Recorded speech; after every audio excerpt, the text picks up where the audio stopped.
और उत्तर प्रदेश की जो रैलियां हुई हैं वो रैलियां सरकारी थी। डीएम, एसपी, एडीएम, एसडीएम, लेखपाल, तहसीलदार, SO, CO, SP city, SP, DIG और सब अधिकारी लगते थे कि रैली कैसे सफल हो। पूरे की पूरी रोडवेज की बसें ले ली जाती थी तब ये रैली होती थी। तो इनकी सरकारी रैलियां, जनता नहीं आ रही है इनके पास। और इस बार जनता ने मन बनाया है कि भारतीय जनता पार्टी को उत्तर प्रदेश से हटाया जाएगा। पसीना आ गया है नेताजी आपको? नहीं, वो तो इसलिए आ गया कि इतनी देर से बोल रहे हैं और आप चाहते हैं कि ये कार्यक्रम खत्म हो जाए। नहीं नहीं, कोई नहीं चाहता है। बस देखिए, विक्टिम कार्ड खेलने की आदत हो गई है। मुझे कोई विक्टिम ये देखिए, आपके लिए टाइम बढ़ा दिया, टाइम्स अप लिखा हुआ था, अब हमने 3 मिनट और बढ़ा दिया, 1-2 मिनट और आपसे बात हो जाएगी। आप पूछिए सवाल। लेकिन आपने बताया नहीं कि आपका क्या होगा, मतलब रिकॉर्डेड भाषण देंगे या लाइव भाषण करेंगे, डिजिटल प्लेटफॉर्म का कैसे इस्तेमाल करेंगे? मुझे याद है कोविड के समय पर समाजवादी पार्टी की कोशिश थी, लोगों से वीडियो कॉलिंग थी। समाजवादी पार्टी के पास इंफ्रास्ट्रक्चर है जो हम सीधे सीधे कार्यकर्ताओं से जुड़ सकते हैं। लेकिन उससे भी ज्यादा अच्छा है कि समाजवादी पार्टी के पास कार्यकर्ता हैं। समाजवादी पार्टी के पास कार्यकर्ता हैं जो घरों जाएंगे, दरवाजा खटखटाएंगे। और साइकिल को नहीं रोका है, साइकिल रैली को रोका है। एक साइकिल तो चली सकती है, इसलिए हमारी पार्टी के कार्यकर्ता साइकिल से घर जाएंगे, दरवाजा खटखटाएंगे।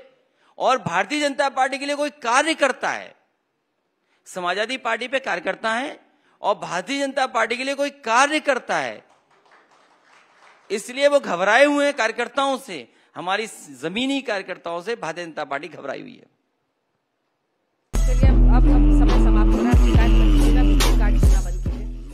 मैं आपका धन्यवाद देता हूं और जिन शब्दों पे आपको बुरा लग रहा हो उन शब्दों को मैं वापस लेता हूं। लेना भी चाहिए, क्योंकि हम ईमानदार हैं या नहीं सर?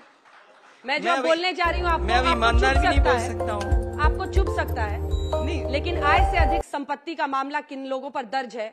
अभी मत करिए, फिर मत बंद करिए, फिर मत बंद करिए। आप भी आप फिर मत बंद करिए, ठीक है, फिर मत बंद करिए। आप भी जो बार-बार बड़ाई कर करके और उसकी आड़ में घेरने की कोशिश कर रहे थे, तो जवाब सुनने की भी हिम्मत रखिए। नहीं, मैं जवाब दे रहा हूँ अखिलेश जी, मैं जवाब दे रहा हूँ, मैं जवाब दे रहा हूँ, मैं पहले जवाब दूंगी ना आपको। पूछिए। पसीना फिर बढ़ गया, टिश्यू मंगवाइए सर। नहीं, कोई जरूरत नहीं, टिश्यू पूछिए। मंगवाइए, बहुत पसीना हो रहा है। नहीं, टोपी भीग रही है, लाल टोपी। पूछिए।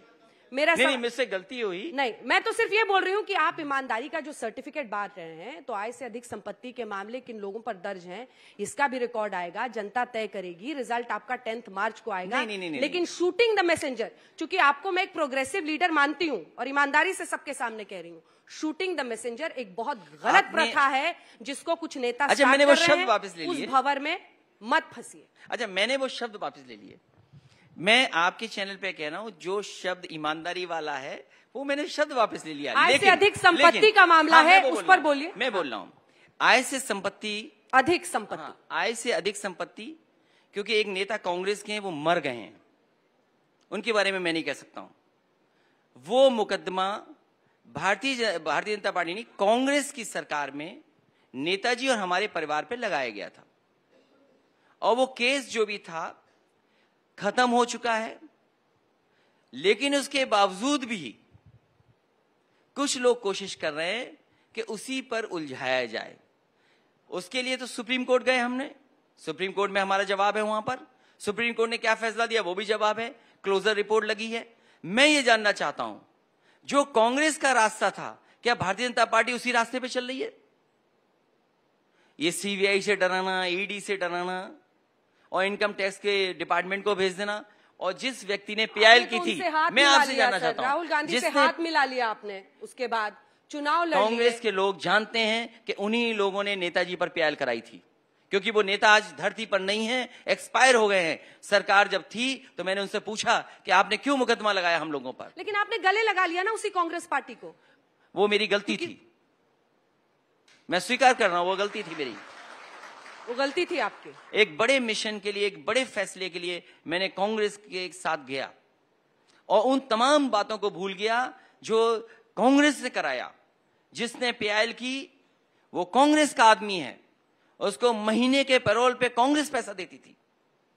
चलिए, अब ये बताइए कि अगर इतिहास नहीं बदलता है और परिस्थिति होती है कि आप मुख्यमंत्री बनते हैं, तो आप तो काशी कॉरिडोर नहीं बंद करा दीजिएगा, आप तो उस तरह का काम नहीं कीजिएगा जो मैं सुप्रीम रिवर कोर्ट फ्रंट को लेकर आप मैं सुप्रीम कोर्ट का धन्यवाद देता हूं, और सुप्रीम कोर्ट ने जो फैसला दिया उसकी वजह से भगवान श्री राम का मंदिर बन रहा है। कोई भी धरती पे ताकत नहीं है जो सुप्रीम कोर्ट के फैसले को रोक सके। और मैंने कई बार कहा कि समाजवादी लोग काम अच्छी तेज करते हैं, समाजवादी लोगों को बनाना होता तो सबसे अच्छा सुप्रीम कोर्ट के आदेश पर जल्दी बना देते, लेकिन बीजेपी को क्योंकि वोट चाहिए इसलिए वो बना ही नहीं रहे। वो 1 साल में काम कर सकते थे, अगर पार्लियामेंट 2 साल में बन सकता है, 1.5 साल में पार्लियामेंट बन सकता है नया बिल्डिंग, तो आप मंदिर को क्यों लेट कर रहे हैं, डिले क्यों कर रहे हैं? और जहां तक काशी विश्वनाथ कॉरिडोर की बात है, मुझे खुशी इस बात की, जिस रूप में बनना चाहिए था उस रूप में नहीं बनाया। समाजवादी लोग थे जिसकी समय पर सबसे पहले लैंड एक्विजिशन और जमीनें लेना शुरू की गई थी। वो बनाया क्यों नहीं, यही तो दिक्कत है ना। वो कह रहे हैं हमने बनाया, सरकार टाइमलाइन में बनाया, जमीन आप ये टाइमलाइन में बनाया, अभी तो उत्तर 5 साल रहे। उत्तर प्रदेश की जब समाजवादी सरकार थी उस समय 4 या 5 प्लॉटों को लेकर के ले लिए गए थे, प्लॉट करार हो गया था, जो प्लान था वो तैयार होने लगा था, शुरुआत हो गई थी। और यही नहीं, वहां के जो पुजारी लोग थे उनको भी अगर किसी ने मानदेय दिया तो वो समाजवादी लोगों ने मान दिया। ये सरकार बताए कि पुजारियों को मानदेय दिया कि नहीं दिया। 30,000 और जो मानदेय दिया था वो समाजवादी सरकार की देन है। मंदिर में मानदेय दिया कि नहीं पुजारियों को, ये बताइए समाजवादी सरकार ने। 400 10 मार्च को परीक्षा का रिजल्ट निकलेगा, उसके बाद बातचीत करते हैं। आप इंटरव्यू दीजिए आज तक पर, हमने एसी की हवा बढ़ा दी आपके लिए। देखिए फिर लौट कर ठंडक बनी रहे। अब मैं ये कैसे बताऊं कि मैं इनर अंदर भी पहने हूं, नीचे भी इनर पहने हूं। अरे भाई आप दिन भर कमरे में थी, हम सुबह से कोई किसी न कमरे किसी नहीं, मिलेंगे। सुबह से हम लोग यहाँ पे इंटरव्यू अगर इनर पहनाएंगे आप लोगों को और दिक्कत आपसे ये है अगर ना कि बात आप लोगों को होगी प्रतिस्पर्धा और मीडिया आपके- वालों से हो गया है। आप ईमानदार शब्द को कह रहे हैं कि ईमानदार शब्द हम न तो मैं आय बोलूं। से अधिक संपत्ति पे पूछ रहे हैं और नहीं, कहा आय कैसे से- ही बेझिझक होके हम आपको कह सके ये देखिए शब्द। हम घबराने वाले वो नहीं उस हैं। दिन का इंतजार है हिंदुस्तान की राजनीति में जब मैं बेझिझक घबराने वाला होके नहीं यही हूं। ईमानदार शब्द हम लोग नेताओं के लिए जनता इस्तेमाल कर मैं सके। कह रहा हूं आपसे, आय से अधिक संपत्ति का मामला कांग्रेस ने किया, कांग्रेस के नेता का नाम ले लिया मैंने, और आप साजिश, दिल्ली वाले सब साजिश जानते हैं कि कैसे साजिश की गई, और ये पॉलिटिकल साजिश होती है।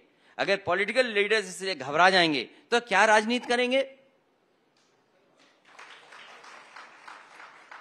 बहुत बहुत धन्यवाद आपका। मैं तो बस बोल रही थी कि 10 मार्च के लिए एक इंटरव्यू बुक कर ले, क्योंकि आपने उस शब्द के बारे में पाबंदी लगाई है। सबसे पहले इंटरव्यू आपको ही दूंगा मैं। बहुत बहुत धन्यवाद आपका Akhilesh Yadav ji. Thank you so much. लेकिन मुझे भी उस दिन का इंतजार रहेगा जब नेताओं के लिए बेझिझक मैं ईमानदार शब्द इस्तेमाल कर सकूं। मैं खुशी होगी क्योंकि मैं उस शब्द का सम्मान करती हूँ और उसको बहुत ही सीरियसली बोलती हूँ। मुझे आपकी तरह मजाक उड़ाने के लिए मुझे इस बात की खुशी होगी कि जनता प्रोग्रेसिव और ईमानदार लोगों को चुन करके भेजे। बहुत बहुत धन्यवाद आपका। Thank you.